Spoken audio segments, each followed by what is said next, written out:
Olá, amigos, tudo bem? Sejam todos bem-vindos. Estamos no ar com o Fato Econômico, a economia além da conjuntura, edição de hoje, quarta-feira.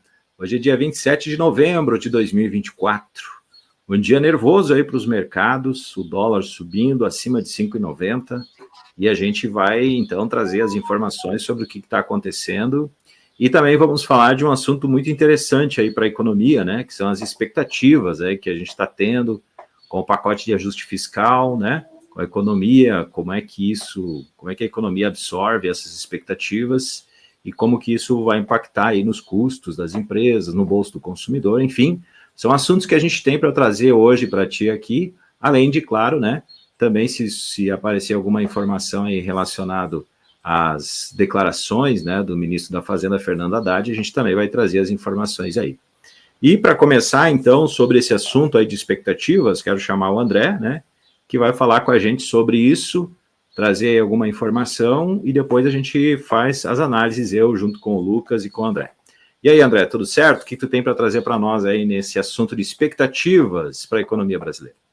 Tudo certo, Moisés e Lucas. Então, vamos lá. Fiz um apanhado rápido num livro de macroeconomia sobre a questão das expectativas racionais.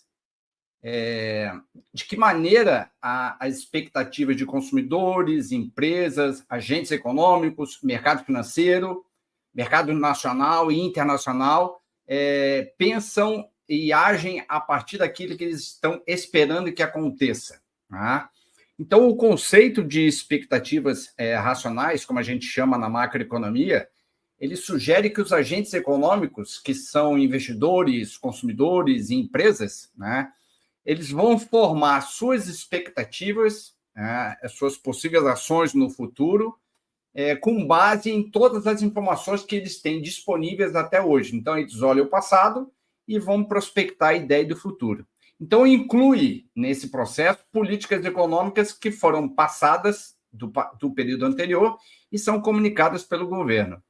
Esses impactos potenciais que você tem a partir dessa questão do estudo das expectativas racionais, elas estão linkadas com volatilidade no mercado financeiro, com taxa de juros mais elevada, que é o que a gente ocorre agora com o Selic a 11,75 e já uma projeção de Selic para 2025 de 12,25. A gente prospecta também um impacto potencial sobre redução de investimento privado. As empresas não vão investir levando em consideração essa transição de gastos públicos com gasto privado, investimento privado você posterga em função de uma taxa de juros maior, uma volatilidade, uma indefinição do mercado financeiro e mercado produtivo. Tem também a questão do impacto na confiança do consumidor e empresarial. Eu vou postergar meu consumo porque eu não sei se vou ter meu emprego amanhã. E a empresa posterga investimento, posterga aumento de fábrica, chão de fábrica, como a gente fala, se ela também não sabe o que pode vir a ocorrer no ano que vem. Isso, ano que vem, a gente pode já chamar de 2025. Fora as questões de pressão política e social. Porque se as pessoas, e aí vamos falar dos mais necessitados, ou os que têm menos acesso ao dinheiro, podemos falar assim, quando começar a faltar o arroz com feijão na mesa, e isso já não está longe de ocorrer, a gente pode ter aquelas coisas que a gente chama de convulsão social. Tá? E as pressões políticas de governos e de partidos de oposição também começam a inserir dentro do governo federal quando você começa a agir essas expectativas se deteriorando e tornando o futuro mais sombrio. E tem a questão da deterioração da credibilidade. Né? Qual é a credibilidade que um ministro da Fazenda, que um gestor de um banco central e de um próprio presidente da República vai ter quando eles começam a adiar repetidamente decisões importantes que vão fazer com que aumente a credibilidade da política econômica e do governo federal. Né? Só para terminar e passar a palavra para vocês. No contexto brasileiro, né, a gente pega o contexto brasileiro, que é de uma questão de um déficit fiscal crônico, né? É histórico essa questão do desequilíbrio fiscal do governo brasileiro, seja qual for o governo, né? A questão da gente empurrar com a barriga a questão do você fazer o ajuste estrutural ou estruturante que os governos precisam. E tem também a questão das variáveis macroeconômicas, que a gente precisa olhar. Percepção de risco, trajetória de dívida pública, né? E a questão do superávit primário. Por que é importante você gerar superávit primário? Então, são 3 variáveis que a gente tem que olhar com carinho, que já está explodindo. A primeira, que é a relação dívida-PIB. A segunda, que é a dependência de juros altos para você atrair capital e fazer a economia brasileira girar, continuar funcionando a máquina. E a questão das tensões políticas internas que podem vir a dificultar o consenso sobre as reformas. A gente sabe que o governo federal não tem maioria no Congresso Nacional. Consequentemente, para aprovar algum pacote mais substancial, ele vai ter que negociar. E aí entra a questão da barganha, né? O toma lá da cá que existe dentro do Congresso Nacional para que seja aprovada essas medidas, né? Então, a gente tem uma série de variáveis linkadas com essa questão da expectativa que vai sendo criada no mercado financeiro e nos agentes econômicos, consumidores, empresas, famílias, né? Sobre o quando que vai ser e se vai ter um resultado favorável para que a gente consiga ter de novo aquela ideia de poder de compra da moeda, diminuir essa sensação que a gente tem de empobrecimento, né? De que quando a gente vai no supermercado, os preços estão subindo e o nosso salário está comprando cada vez menos, ou seja, o carrinho do supermercado está ficando cada vez mais vazio, né? Então, é mais ou menos isso que eu tinha a falar para vocês. Eu acho que vocês podem incrementar bastante aí essa fala aí. Ô, André, muito bem. Eu queria fazer um destaque aqui para vocês, especificamente falando sobre a questão do déficit das contas públicas, né?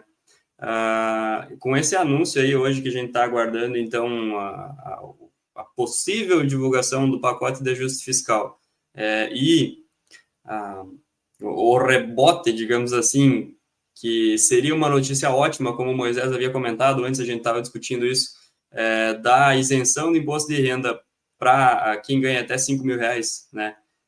Isso seria de grande valia, digamos assim, para a sociedade hoje, para quem tem uma renda um pouco menor, né? Só que eu gostaria de destacar aqui para vocês uma notícia que saiu no Infomoney, que a gente usa bastante como referência aqui, e uma fala que diz o seguinte: no mercado financeiro, chegaram a circular cálculos de que, dependendo da formatação da regra, tá? Especificamente falando sobre a isenção do IR, o impacto poderia chegar até 100 bilhões, o que exigiria um pacote robusto de medidas de compensação, aí sim se tratando do ajuste fiscal.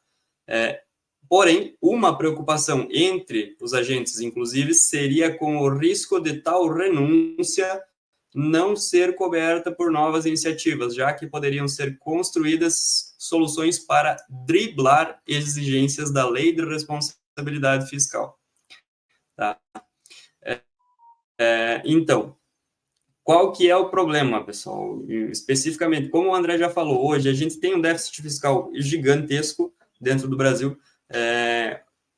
O mercado está aguardando ansiosamente, como já foi divulgado há dias atrás, que seria anunciada essa medida de ajuste das contas públicas para compensar os gastos exacerbados, digamos assim, do nosso governo hoje. E a economia brasileira está perdendo a credibilidade, não só internamente, mas sim no mercado como um todo, no mercado mundial. Me perdoem a expressão, mas está se tornando uma vergonha. Porque você cria aquela expectativa no mercado e você não tem a efetivação de nada, então não é a expressão correta, mas fica descongruente, eu vou usar, acho que dá para considerar, o que você fala com o que você está fazendo, né? Então, o que a gente precisa fazer hoje no nosso país para voltar a trazer essa confiança de fato, fazer o que está sendo falado que se vai fazer, né? Preocupante a questão dessa isenção do imposto de renda, como ela vai ser compensada, né? Porque não tem como o governo continuar gastando do jeito que está para estimular a economia sem ter uma compensação. Via o que vai ser feito isso, né? Então, de alguma forma, vai ter que ser compensado. O reflexo direto que a gente teve dessa falta de confiança no mercado hoje foi a questão do dólar, que estourou e ultrapassou os 5,90 hoje, né? Então, o impacto disso é gigantesco. Se a taxa de câmbio não voltar a cair de alguma forma, no mercado se acalmar um pouco com o possível anúncio, né, do pacote de ajustes, vai encarecer grandemente a produção interna aqui do país, principalmente as empresas que dependem de importação de insumos, né, de matéria-prima ou qualquer outra demanda externa de produto, e isso vai acabar refletindo lá na frente no bolso do consumidor, porque o empresário ele vai repassar o custo dele, ele não vai absorver isso por si, né? Então, quem vai pagar o preço, como sempre acontece, é o próprio consumidor, né? Então, hoje, a gente já está com a inflação acima do teto da meta que o governo busca, né? Acabei de ver uma reportagem ali que na manchete estava anunciando que alguns economistas já estão esperando aí para o próximo período, se falando em uma taxa Selic de 14%. Isso é absurdamente alto, não tem como ser sustentável da forma que está acontecendo. Então, o objetivo aqui, a crítica que eu estou fazendo, essa análise, não é ao governo, ao partido, em nada, é a forma de gestão que está sendo executada. Os benefícios e todos os pacotes que estão sendo anunciados em benefício da população são ótimos, porém, é aquela matemática básica.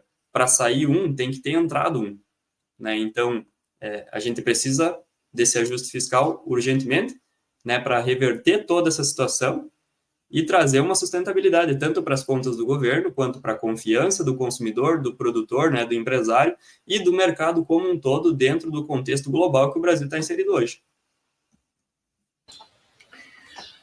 Bem interessante, mas eu gosto de olhar a coisa assim, um pouco mais de cima, até porque quando a gente fala em expectativas, a gente fala de uma coisa chamada conjuntura.